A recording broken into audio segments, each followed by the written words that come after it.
It was a fine winter evening of October end and I was waiting for my cab to arrive as I had a dinner planned with my friend.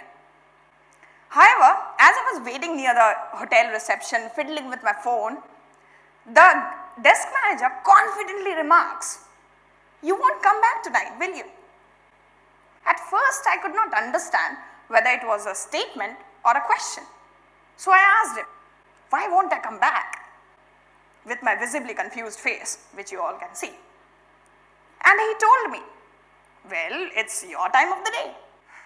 It took me a minute to understand what he actually meant. And if you are confused, like I was, allow me to enlighten. He meant to say that I am a sex worker, and he got that audacity to say from my visible tattoos and multiple piercings. However, as I understood what he actually meant, I was filled with shame, disgust. Am I dressed appropriately? Should I have never gotten the tattoos in the first place? Maybe I should take out my piercings and fill them with concealer to not attract any more attention. As one part of my brain was busy asking these questions, the other part of my brain tells me and shouts, "Hey, what are you doing? You are an independent woman. Why are you worried about what the desk attendant thinks about you?" And then came the question which changed my life. If travel experiences of women shape them, what do we do to make sure that they remain good and not traumatize them? When we think of travel and the qualities it instills in women, we like to think of empowerment, leadership, confidence, and all other good things. But what happened with me doesn't fit anywhere, does it? What happened with me was nothing but horrible and traumatizing. But was I the only one having these experiences? And if not, who is to blame? How do we change this colloquy?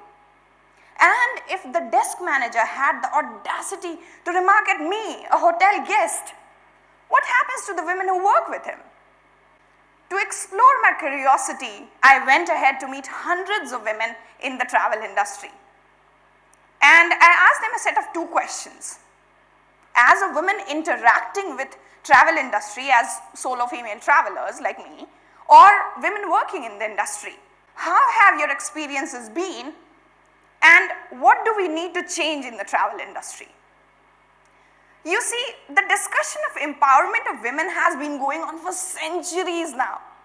We are constantly talking about how much investment we need to make, what do we do to empower women, what budget we allocate, and what not. But the data is completely contrasting. Worldwide, travel industry is an $8.8 trillion economy within which women make the largest strata, making more than 80% of travel-related decisions.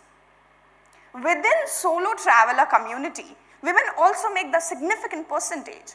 85% of solo travelers are women who spent more than $125 billion in 2018 alone, which is huge. 2019 report of United Nations World Tourism Organization also highlights that tourism industry is significantly unique because this is the only industry in the world which employs more women than men. 54% to be exact. So when I went ahead to meet women in the industry and asked them these two questions I just told you, I expected something good and nice, pleasant stories. But it wasn't so. When I met women in the industry, they told me that our spaces are not designed for inclusion. They told me their gruesome stories of sexual harassment, verbal and physical abuse. They told me that instead of feeling empowered and confident, they were having anxiety attacks during travel. They were feeling dizzy and heartburn in unfamiliar spaces. And these women I met were not the odd ones out. Data also shows that travel industry is also the highest grossing industry in terms of sexual harassment complaints. Within the decade of 2005 to 2015, travel industry reported more than 14% of sexual harassment complaints in the US. So why does this happen? Where is this contrast coming from?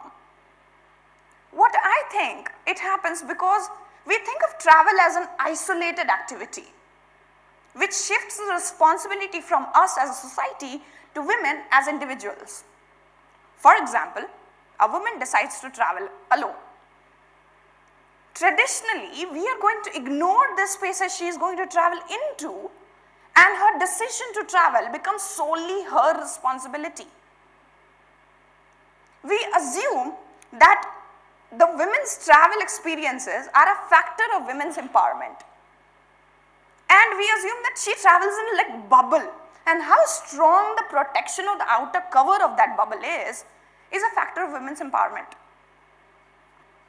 This situation assumes that, in simpler words, that if a woman is empowered enough, she won't be harassed during travel. Or if a woman is empowered enough, she won't have bad experiences during travel.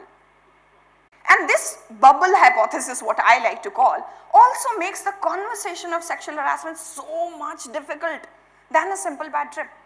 Just because of the stigma attached around the discussion of solo traveling, sexual harassment and women empowerment, I could not share the details of that fateful night with anyone. I think I'm empowered. But that night when, he commented on me, I could not share it with anyone. When the desk manager established that I am a sex worker, I could not say anything to him. I was scared and fearful that if I tell someone that, I think I was harassed on travel, I would not be seen as empowered anymore. I would not be given as an example of confident woman. And I felt a series of emotions which no women ever should. On the other side of this story of solo travelers like me are the stories of women who work in the industry. And their stories aren't different either. One of my colleagues from Australia, Jess Sangyoung Jae, is a gender researcher in travel industry. Results from her research demonstrate that women in the travel industry also report sexism and sexual harassment day in and day out. And so, after women told me about the problems, that okay, this is the problem, that is the problem, I also asked them about the solution. I asked them, what do they think is the solution to this problem? What do they think we need to change in the travel industry? A lot of different ideas came up which converged into one: diversity training. Diversity training is a specialized training designed for raising awareness, check for biases, and promote inclusion. In different forms and styles, diversity training enables us to check on our thoughts before we act on them, and thereby creates a normalized ground for travel, enabling women to have exactly the kind of experiences they want. Nothing more, nothing less. So, I thought that this might be a solution to the problem of exclusion in the travel industry. And to experiment, I went ahead and experimented with diversity training and women in a lot of different settings. A woman kept complaining that the hotel staff knocked at her door at odd times, which she thought was unprofessional and intrusive. After diversity training, she thought the hotel staff transformed, and she even decided to extend her stay at the same hotel. Another incident was about a woman who had hired a tour guide to look around. Her initial complaints revolved around the tour guide asking uncomfortable questions about her colored hair and piercings. But after diversity training, she shared that tour guide was more professional and even apologized for the previous conversations. I also went to women in the travel industry and women who were complaining that their colleagues are asking uncomfortable questions about their dating lives and maternity leaves were more respectful now. So, does diversity training really work? Is this the magic solution we have been waiting for? Can diversity training transform the travel industry? The answer is, I don't completely know. But what I do know, that women have reported to feel safe and less threatened after diversity training. Women reported that the boundaries they created or the boundaries they wanted were respected after diversity training was given. And that is how diversity training can actually help in creation of inclusive travel industry. And it is our responsibility as leaders, executives, and managers in the travel industry to incorporate diversity training in our organizations, because it is our spaces women are going to walk into. And since ideal audience for diversity training is anyone who interacts in the industry, tour management professionals, tour guides, and hotel staff. So it is our responsibility to make sure that the spaces women are walking into are made inclusive by our efforts, not theirs. Furthermore, we need to move ahead from the colloquy that if women want to be safe, they need to take steps. No. It is our responsibility as the leaders in the travel industry to manage and make sure that the spaces they're going to travel into are safe. As a society, we need to understand that the issue of empowerment and travel is separate. These are two things. And we are not talking about the basic right of income, shelter, and food. No. We need to understand that women also needs right to experience freedom, to travel, and to feel free while they travel. To understand this, we need to differentiate that traveling is an activity, not a personality. And we need to assure women that no matter what happens, they are not any less empowered because they had a bad experience during travel or at work. Because this assurance is the key to making sure that women are not suffering from long and short-term mental health issues in the travel industry, either as workers or as guests. Taking an inductive approach, I also went to see the research on diversity training. I mean, if this is working in reality, surely I'm not the only one talking about it, right? But as a social scientist, it amazed me to know how less is known about diversity training in the travel industry.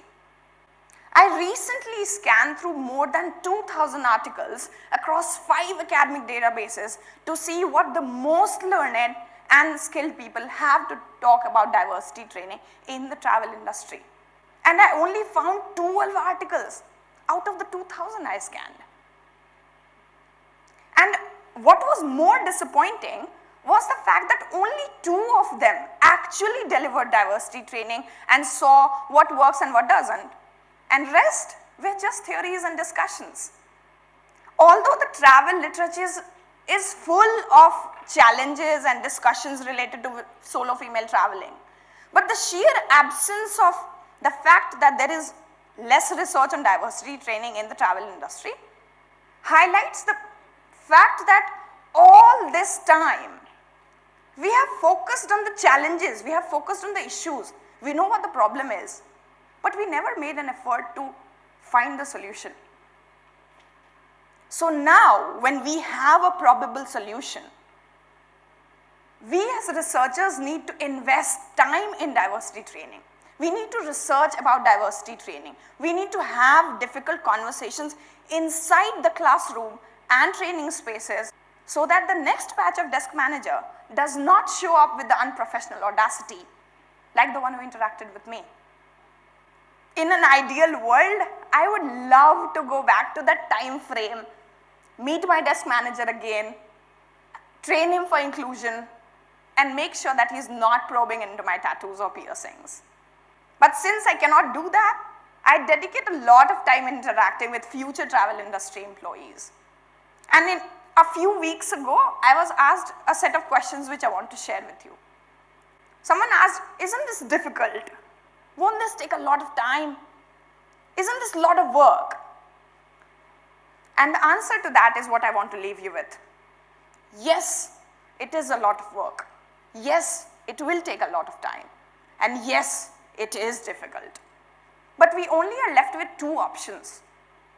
We either sit back, relax, do nothing, and let our wives, sisters, daughters, and elders walk into a harassing and vulnerable travel industry, or have difficult conversations and invest in diversity training. Now, my question is, what will you choose?